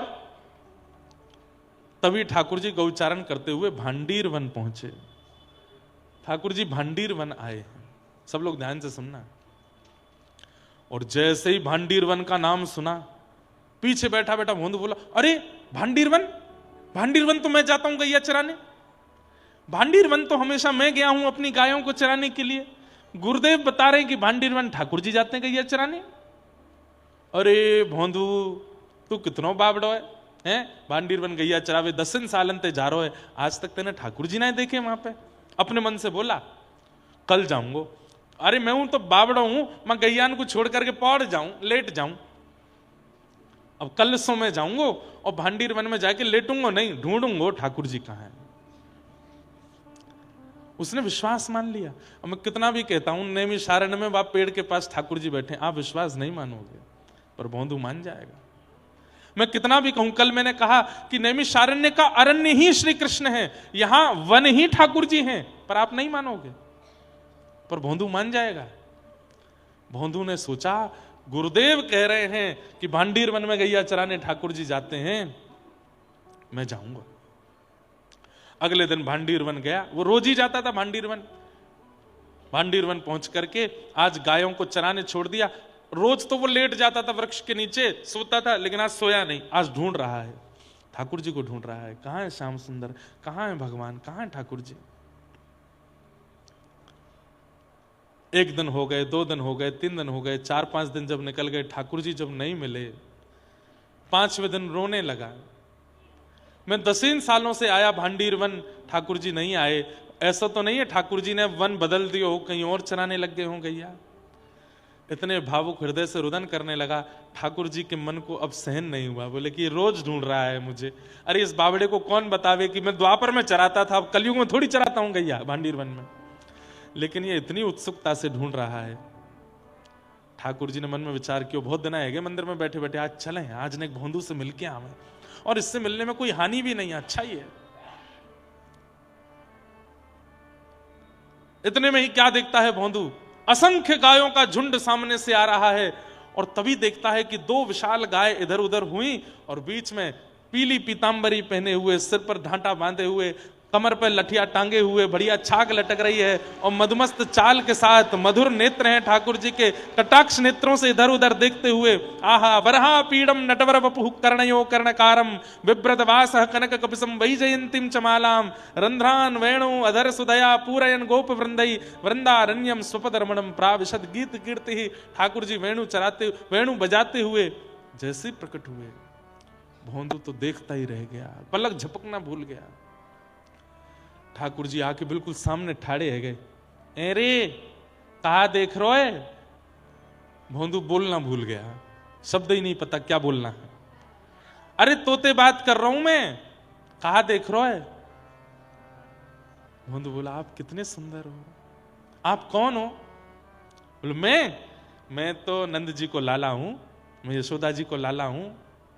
आप वही नंद जी के लाला हो जिनकी कथा गुरुदेव सुनाते हैं? बोले हाँ, मैं वही नंद जी को लाला हूं। अब तो भोंदू चरणों में गिर गया। चरण देख देख भैया जी बिलैया दंडोट मत करे, मुझको कहा कर रहा है? अरे आप भगवान हो, हमारे गुरुदेव कहते हैं भगवान मिले तो प्रणाम करना चाहिए, प्रणाम कर रहा हूं। देख मैं भगवान कोई गैया चरायो करे हैं? भगवान कोई गोबरन में डोलो करे? भगवान कोई रज में लोटो करे? मैं भगवान ना हूं, मैं तो ग्वारी आऊं तेरे जैसो, गैया चरावे आयो। अच्छा अपनो नाम बता। मेरो नाम भूल गो, मैं कहा नाम है मेरो, मुझे याद ही ना आ रहा मेरो नाम का। अरे कहा बोलने सब रे? हाँ मेरो नाम है भोंदू। अब तो जैसे ही सुनी ठाकुर जी ने भोंदू, बोले भोंदू तेरा नाम है? बोला हाँ भोंदू मेरो नाम है। ठाकुर जी तो पेट पकड़ के जोर जोर से हंसे, वहीं बैठ गए, वहीं लेट गए। अरे भैया दोबारा बताइए तेरा नाम क्या है? बोलो मेरो नाम भोंदू है। अब तो ठाकुर जी हंसते हंसते इतने उन्मुक्त हो गए, वहां को पकड़ करके हृदय से लगाया। बोले दोबारा बता तेरा नाम क्या? बोलो मेरा नाम भोंदू है। बोले अच्छा तू भैया बड़ो भोरो है, बड़ो सीधो है, मुझे मित्रता कर ले। मैं आपकी मित्रता के लायक नहीं, मुझे वेद नहीं आते, मुझे शास्त्र नहीं आते, मुझे वेदांत नहीं आता। वो तो मेरे गुरुजी और उनके शिष्यों को आता है। वहां पे हजारों हैं, हमारी गौशाला में हजारों वेदज्ञ ब्राह्मण हैं, वो आपके मित्र बन। मैं तो गैयाओं के पीछे डोलता हूं, दूध निकालता, गोबर उठाता हूं।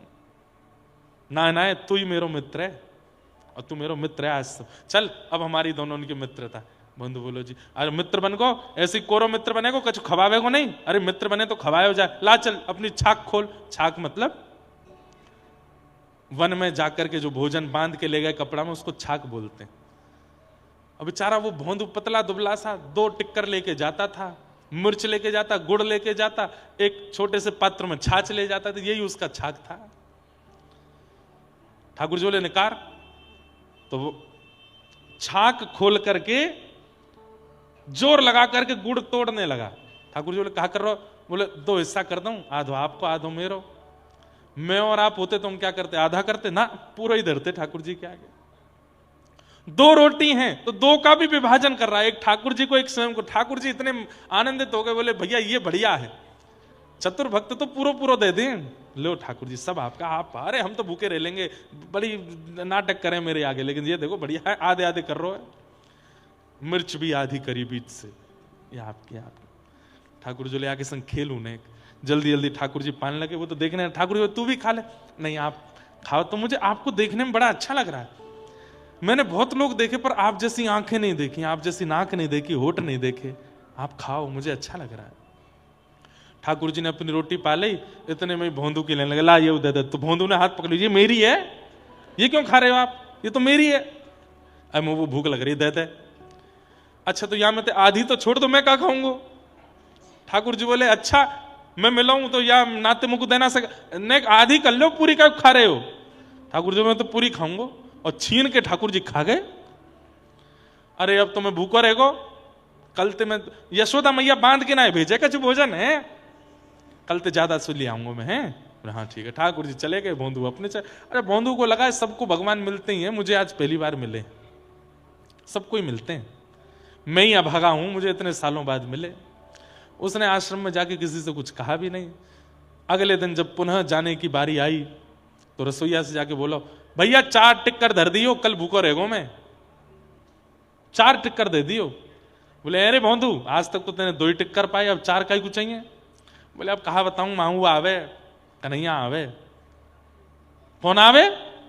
अरे नंद जी को छोरा कन्हैया आवे, कल मेरे सबरे टिकरन ने खाएगो, तो आज 4 ले जाऊंगा, 2 वाकू दे दूंगा, 2 मैं खा लूंगा। रसोईया ने ये बात सुनी, तुरंत बोले रुक रुक अभी आऊं।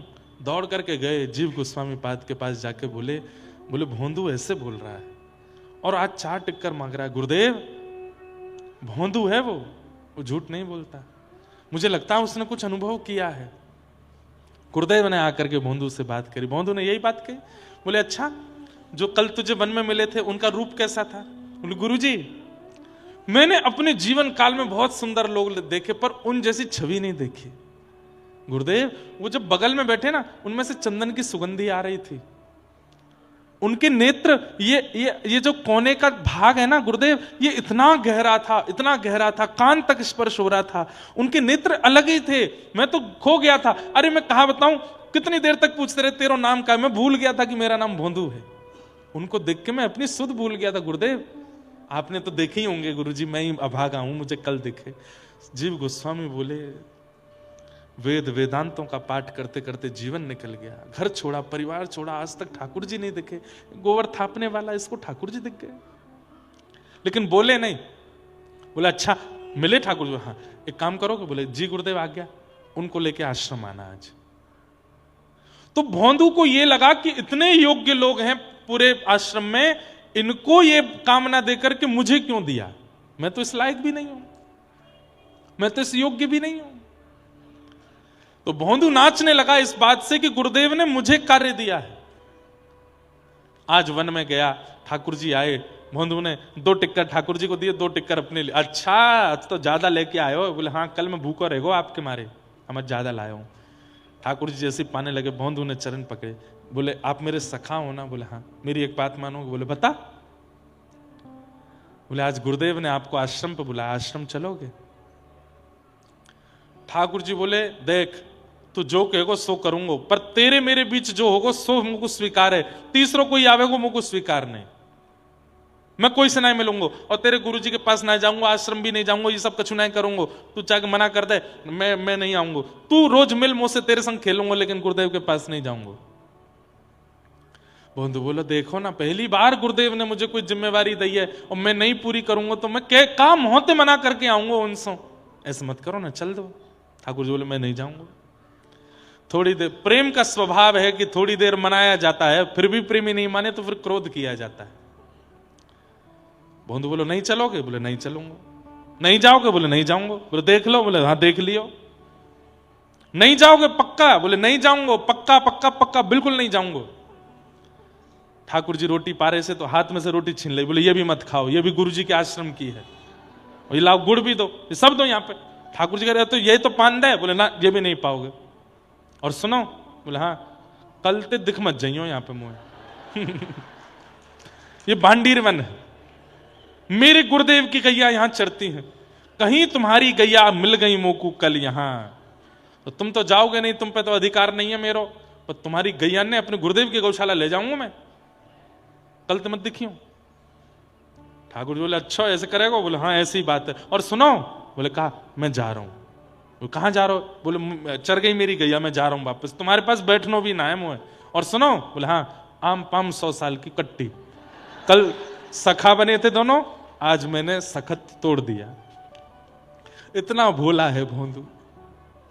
ठाकुर जी हंस भी रहे और नेत्रों में आंसू भी आ रहे। ए भोंदू, ए इधर इधर, दूर रहो मत, छियो मत मुंह को। देख कैसी मुंह में तो चंदन की सुगंधी आ रही है, मुंह तो दुर्गंध लग रही है। राम राम राम, मेरे मुंह से दूर रहो, मुझसे मत मिलो।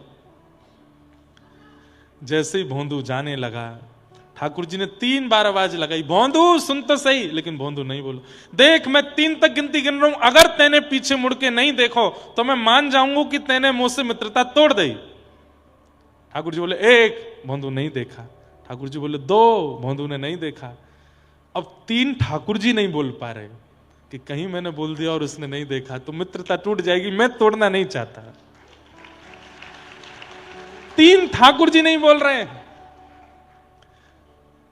भोंदू खड़े होकर के बिना पीछे देखे बोला 3 तो बोलो। ठाकुर जी नहीं बोले, दौड़ करके गए, जाकर के भोंदू की कमर से लिपट गए और बोले सुन, चल ले चल अपने गुरुदेव के पास, नहीं तोड़ूंगा तो समित्रता, चलूंगा तेरे संग।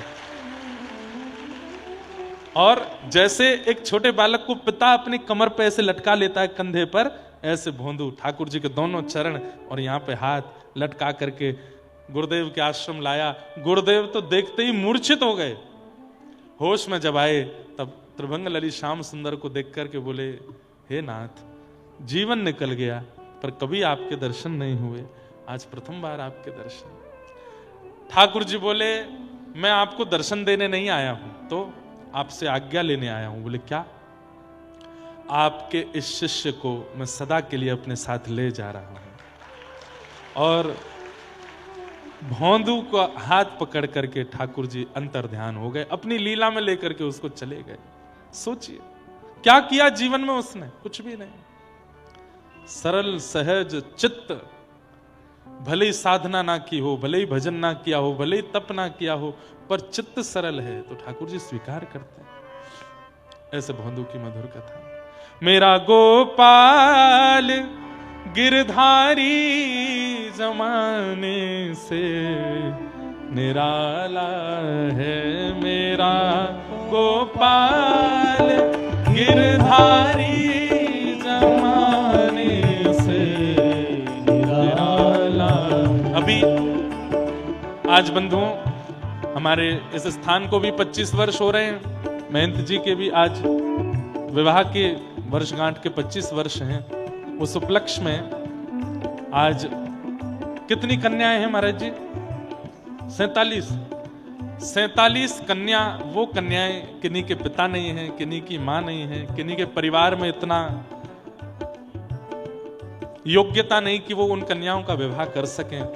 उन चुनी हुई 47 कन्याओं के, जिनके परिवार में वास्तव में व्यवस्था नहीं है, उन कन्याओं को आज यहाँ हनुमानगढ़ी जी की ओर से, व्यासपीठ की ओर से महंत जी उनका विवाह संपादित हो सके उतनी धनराशि यहाँ व्यासपीठ से दिला रहे हैं। और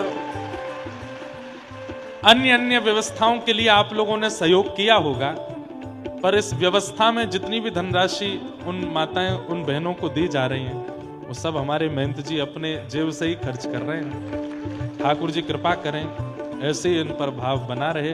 अब आप सब लोग थोड़ी देर विराज करके उस मधुर भाव का दर्शन करें। और हम तो भैया ये चाहेंगे, अभी मैं बागेश्वर धाम भी गया था, वहाँ पर 300 कन्याओं का विवाह, ऐसे ही कन्याओं का विवाह हुआ। वहाँ पर भी मैं ये बात बोल के आया, यहाँ पर भी मैं यही बात कहूँगा कि ये संख्या कभी बढ़नी नहीं चाहिए। इस संसार में कोई भी बहन, कोई भी परिवार इतना अयोग्य कभी ना रहे कि वो अपनी पुत्री का विवाह ना कर सके। हम यही प्रार्थना करेंगे। हम हनुमान जी से आज यही प्रार्थना करेंगे। आज जिन कन्याओं के विवाह के लिए धनराशि दी जा रही है, हे हनुमान जी ऐसी कृपा करना कि हम कन्यादान दें, पर कभी किसी कन्या के परिवार में ऐसी स्थिति ना आवे कि वो अपना विवाह ना कर सके।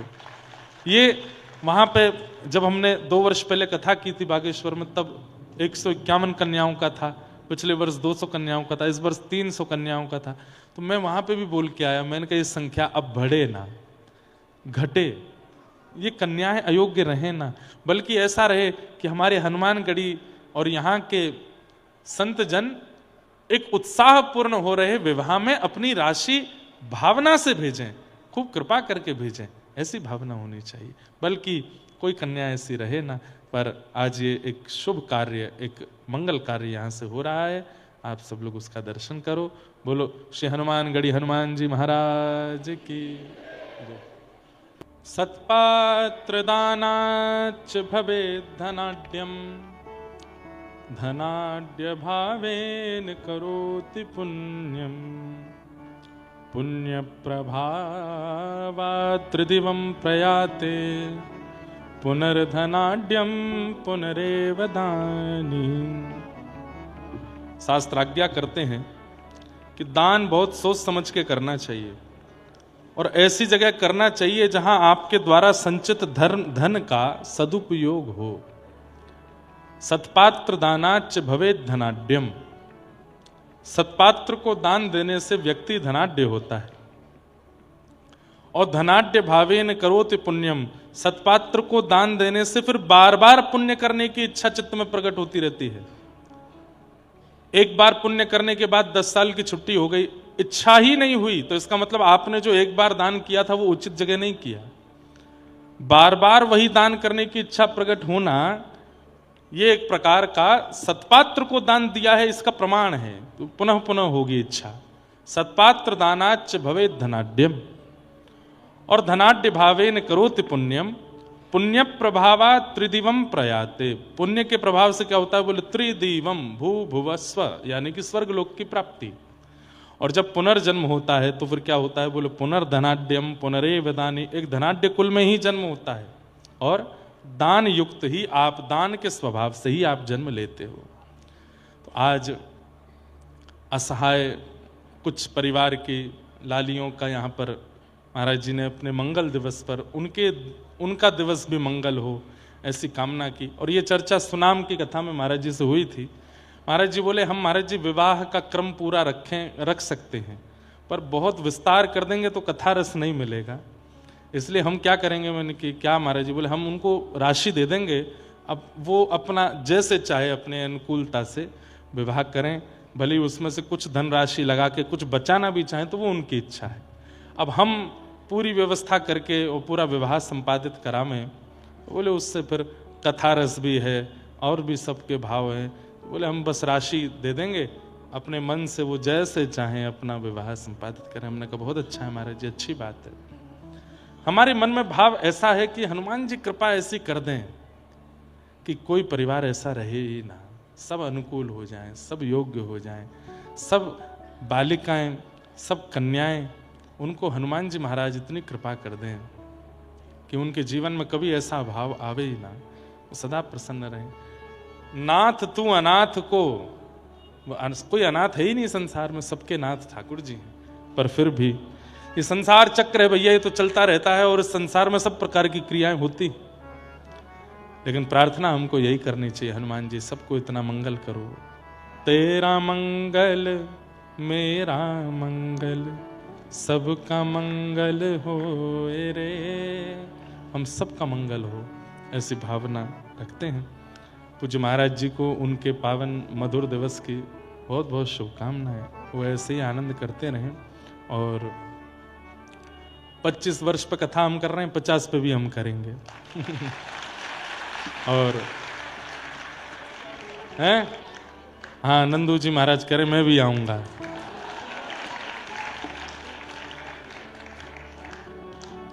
सब लोग हम आएंगे फिर, हाँ बढ़िया। जो नहीं आ पावे सब आएंगे, कोई बात नहीं। ब्रह्म वाक्यम जनार्दनम, तो अभी कुछ ऐसा बिगड़ने वाला नहीं है किसी का भी, बिल्कुल बढ़िया आनंद से आमेंगे, खूब बढ़िया प्रेम से फिर कथा सुनेंगे। तो कथा क्रम को थोड़ा सा और कह के फिर विश्राम करेंगे।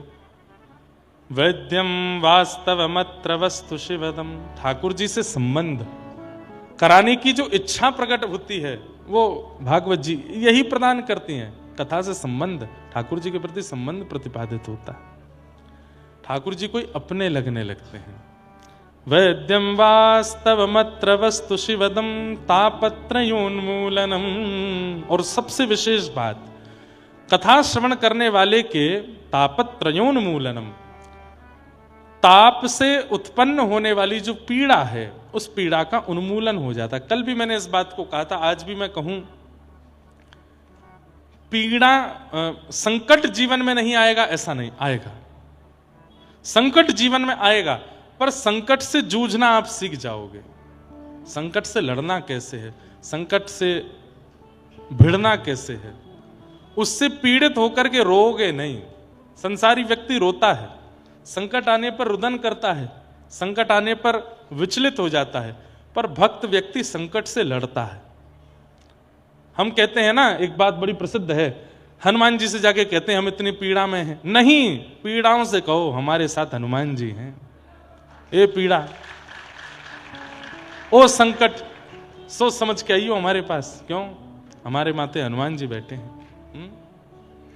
बरसाने वारी तू मेरी सहाय, बरसाने वारी तू मेरी सहाय, बरसाने वारी तू मेरी सहाय, बरसाने वारी तू मेरी सहाय, दीन दुखिन को निज दर्श कराए, दीन दुखिन को निज दर्श कराए, मोकु भी जानो तुम दीन दुखी वृषभानु की लली, मोको भी जानो तुम दीन दुखी वृषभानु की लली, ओ तेरो संकट हरेंगी करेंगी भली वृषभानु की लली, तेरो संकट हरेंगी करेंगी भली वृषभानु की लली, ओ तेरो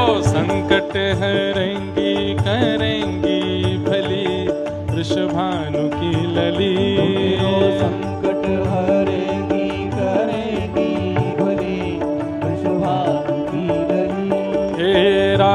श्री राधा जो गावे, राधा श्री राधा जो गावे, राधा श्री राधा जो गावे, राधा श्री राधा जो गावे।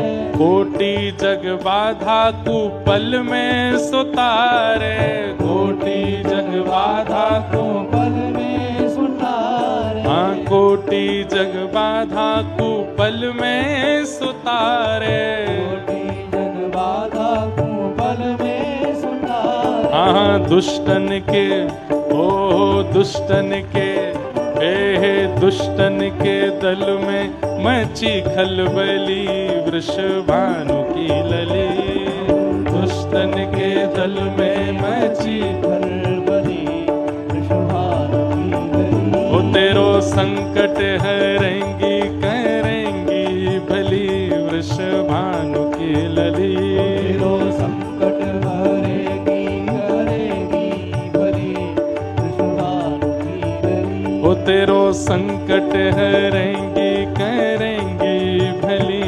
वृषभानु की लली, तेरो संकट हरेगी करेगी भली। बोल वृषभानु दुलारी की।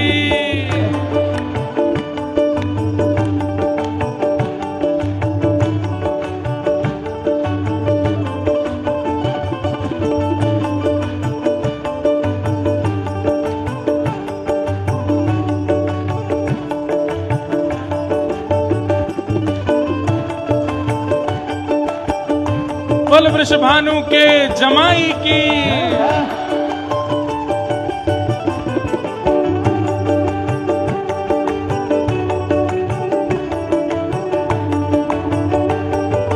जय हो।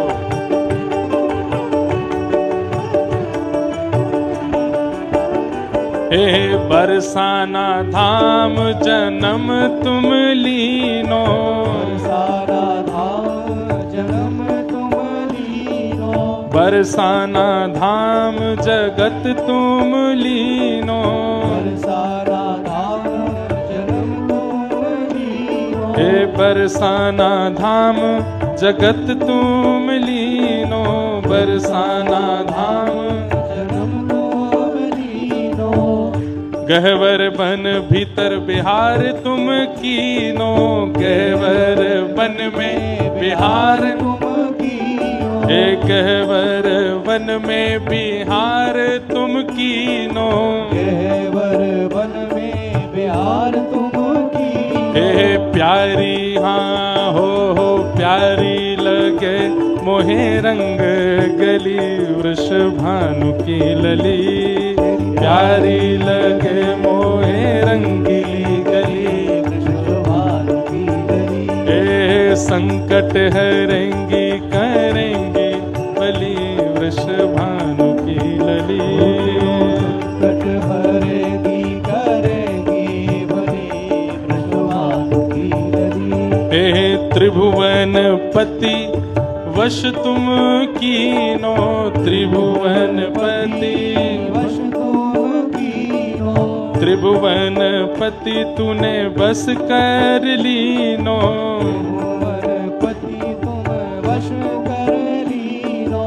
जहाँ पग श्याम मन दीनो, जहाँ पग धरे तहाँ श्याम मन दीनो, हे जहाँ पग धरे तहाँ श्याम मन दीनो, जहाँ पग धरे तहाँ श्याम मन दीनो। अरे मुक्ति हो हाँ मुक्ति हो ओहो मुक्ति हो तेरे चरणन पड़ी, वृषभानु की लली, मुक्ति हो तेरे चरण पड़ी, वृषभानु की लली।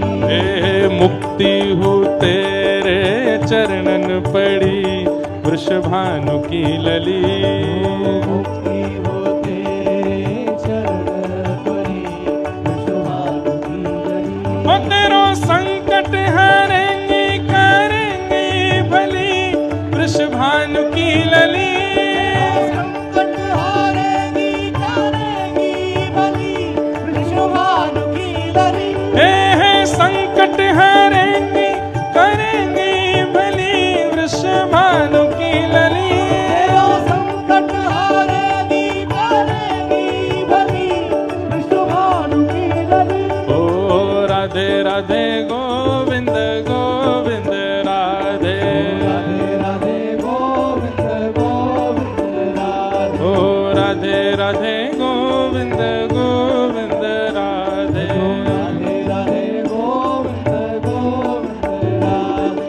जगन्नाथ जगन्नाथ चक्कानैन काले जगन्नाथ जगन्नाथ चक्कानैन काले नीलाचल वरे तू न संभाले तो हमें कौन संभाले। तू न संभाले तो हमें कौन संभाले।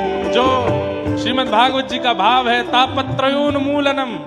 अरे कोई संकट नहीं आते जो एक बार इनकी शरण में आ जाता है, और संकट आते भी हैं तो व्यक्ति इतना शक्तिशाली है कि लड़ना जानता है उनसे। क्यों? क्योंकि भक्त बनने के बाद हम नहीं लड़ते संकटों से, ठाकुर जी लड़ते हैं हमारे संकटों से। जगन्नाथ चक्कानैन जगन्नाथ चक्कानैन। मुद्रा बनाओ। ओ जगन्नाथ तू काई को आगो भैया रंगनाथ ने दूर है जा। जगन्नाथ चक्कानैन जगन्नाथ। इनका ये भैया है ना, सांवरे सलोने से प्यारे से अति सुंदर, इनका नाम रंगनाथ रामानुज दास है। क्या नाम है? ओ जगन्नाथ चक्कानैन जगन्नाथ चक्कानैन नीलाचल वरे तू न संभाले तो हमें कौन संभाले। हो तू न संभाले तो हमें कौन संभाले। तू न संभाले तो हमें कौन संभाले। हो तू न संभाले तो हमें कौन संभाले। मेरी ये नैया है अब तो तेरे हवाले। मेरी ये नैया है अब तो तेरे हवाले। मेरी ये नैया है अब तो तेरे हवाले। मेरी ये नैया है अब तो तेरे हवाले। हमें तू न संभाले तो हमें कौन संभाले। हो तू न संभाले तो हमें कौन संभाले। तू न संभाले तो हमें कौन संभाले। हो तू न संभाले तो हमें कौन संभाले। मेरे प्रभु जगन्नाथ चक्कानैन जगन्नाथ चक्कानैन नीलाचल वरे तू न संभाले तो हमें कौन संभाले। हो तू न संभाले